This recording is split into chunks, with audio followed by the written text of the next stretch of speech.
Transfer of property act के अंदर cell बताया गया है कि सिर्फ और सिर्फ इमूवेबल प्रॉपर्टी का हो सकता है, जैसे कि लैंड, बिल्डिंग एक्सेट्रा।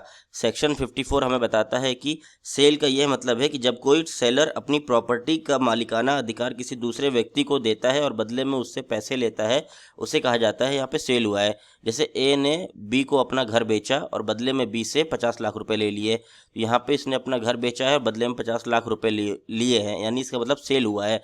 और घर कैसा है? इमूवेबल प्रॉपर्टी है। तो सेल टीपीए के अंदर सिर्फ और सिर्फ इमूवेबल प्रॉपर्टी का हो सकता है। अब अगर मोड ऑफ ट्रांसफ़र देखें तो अगर किसी भी सामान की वैल्यू 100 रुपये से ज़्यादा है, किसी भी इमूवेबल प्रॉपर्टी की वैल्यू 100 रुपये से ज़्यादा है, तो यहाँ पे टीपीए कंपलसरी कर देता है कि उसे रजिस्ट्रेशन डीड के माध्यम से, यानी रिटर्न फॉर्म में और रजिस्टर करा के ही सेल किया जा सकता है। और ओरल सेल नहीं हो सकता है अगर किसी भी इमूवेबल प्रॉपर्टी का दाम 100 रुपये से ज़्यादा है तो। वहीं अगर 100 रुपये से कम की प्रॉपर्टी है तो केवल डिलीवरी हो सकती है, यानी सेल वैलिड माना जाएगा। अगर 100 रुपये से कम की प्रॉपर्टी है तो वहाँ पे ओरल सेल हो सकता है, रजिस्ट्रेशन की ज़रूरत नहीं होती है। अब एग्जाम्पल के तौर पे ए ने अपना मकान बी को 10 लाख में बेचा और रजिस्टर्ड सेल डीड बना दी। अब बी उसका ओनरशिप हो सकता है, क्योंकि 10 लाख में इसने मकान बेचा है और इमूवेबल प्रॉपर्टी है, 100 रुपये से ज़्यादा की वैल्यू हो गई है, तो यहाँ रजिस्ट्रेशन कंपलसरी हो जाएगा अकॉर्डिंग टू टीपीए। अब एसेंशियल एलिमेंट्स ऑफ सेल, कुछ सेल्स के एसेंशियल एलिमेंट्स सेक्शन 54 के अंदर हमें मिल जाते हैं। सबसे पहले 2 पार्टी होने चाहिए, एक जो बायर, दूसरा सेलर, और जो दोनों पार्टी होंगे वो मेजर होने चाहिए, यानी 18 साल के होने चाहिए, साउंड माइंड के होने चाहिए, पागल नहीं होने चाहिए, और वह किसी भी प्रकार के डिसक्वालीफाइड नहीं होने चाहिए कोई भी सेल करने के लिए। अब ट्रांसफ़र ऑफ ओनरशिप होना चाहिए उसके अंदर, यानी मालिकाना अधिकार का ट्रांसफ़र होना चाहिए।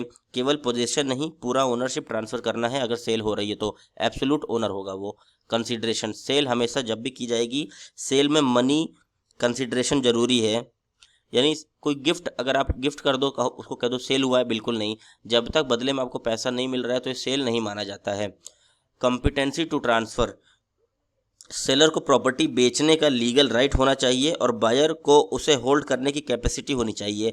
अब मान लो कि जो बायर है बेच रहा है, किसी दूसरे की प्रॉपर्टी नहीं बेच सकता है, अगर उसके पास कंपिटेंट होना चाहिए प्रॉपर्टी को ट्रांसफ़र करने के लिए, वह सक्षम होना चाहिए।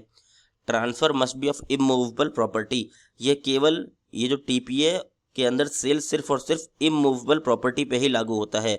अब सवाल आता है कि सिर्फ मूवेबल प्रॉपर्टी पे कब सेल लागू होगा? तो सेल्स ऑफ गुड्स एक्ट 1930 के अंदर मूवेबल प्रॉपर्टी के सेल्स की बात की गई है, वहीं टीपीए के अंदर सिर्फ और सिर्फ इमूवेबल प्रॉपर्टी की बात की गई है। रजिस्टर्ड इंस्ट्रूमेंट, अगर कोई भी प्रॉपर्टी 100 रुपये से ज़्यादा की है तो उस पर रजिस्ट्रेशन कंपलसरी होता है। सेल के अंदर डिलीवरी ऑफ पोजीशन देना बहुत ज़रूरी होता है। इंटेंशन टू ट्रांसफ़र होना चाहिए, यानी जो भी पर्सन ट्रांसफ़र कर रहा है उसकी इंटेंशन होनी चाहिए कि हाँ भाई मैं बेचना चाहता हूँ, इतने प्राइस में मुझको मिल रहा है, ये कंपलसरी होना चाहिए। अब सेक्शन 55 हमें बताता है कि ड्यूटी क्या होती है सेलर की। तो कुछ ड्यूटी बताई गई है सेलर की, जैसे कि हिडन डिफेक्ट्स, किसी भी प्रकार के कोई हिडन डिफेक्ट्स नहीं होने चाहिए। प्रोड्यूस डॉक्यूमेंट्स, अगर जो सेलर जो भी सामान खरीद रहा है, अगर वो तो बायर से वो कह सकता है कि आप अपने डॉक्यूमेंट्स दिखाइए मुझे। आंसर क्वेश्चंस ट्रूली, तो ये ड्यूटी ऑफ सेलर, तो बेचने वाले की जिम्मेदारी है कि अगर बायर कोई क्वेश्चन पूछ रहा है तो सेलर को ईमानदारी से सारे जवाब देने हैं। Execute sale deed, sale deed को एग्जीक्यूट करने की जिम्मेदारी है सेलर की, यानी बेचने वाले की। टेक केयर टिल डिलीवरी, जब तक प्रॉपर्टी की डिलीवरी ना हो जाए तब तक की सेलर की जिम्मेदारी है उस प्रॉपर्टी को संभाल के रखें। गिव पोजीशन, जैसे ही सेल कंप्लीट होती है पोजीशन तुरंत ही ट्रांसफर कर देगा वह बायर को। पे आउटगोइंग्स बिफोर सेल, अगर सेल किसी भी प्रॉपर्टी को सेल कर रहा है और उसके ऊपर कोई भी डॉक्यूमेंट या कोई भी ऐसा रेंट बचा हुआ है, टैक्स बचे हुए हैं, अदर कोई चार्जेस हैं, कोई पेनल्टी लगी हुई है, तो उस पेनल्टी को सारी कंप्लीट करनी होगी बेचने वाले को, यानी बायर को।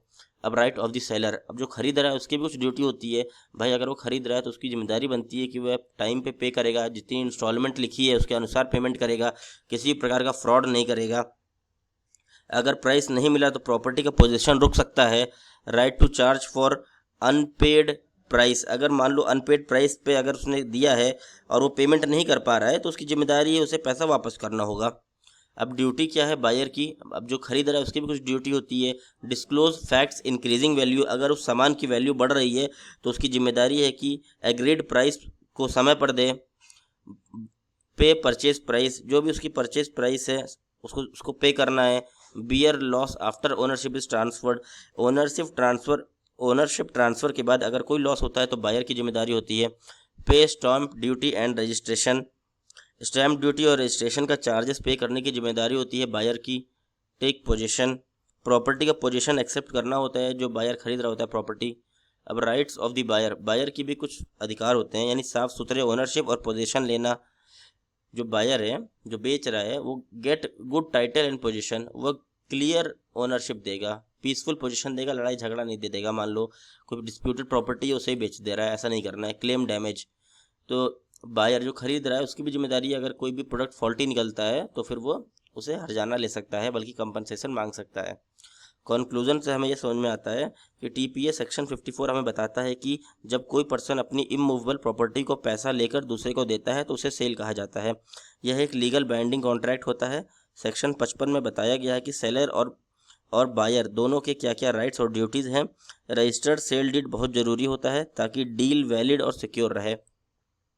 सीधी सी बात है, सेल के नियम ये सुनिश्चित करते हैं कि प्रॉपर्टी ट्रांजैक्शन साफ हो, लीगल हो और सेफ हो। इसमें दोनों पार्टीज के अधिकार की रक्षा की जाती है।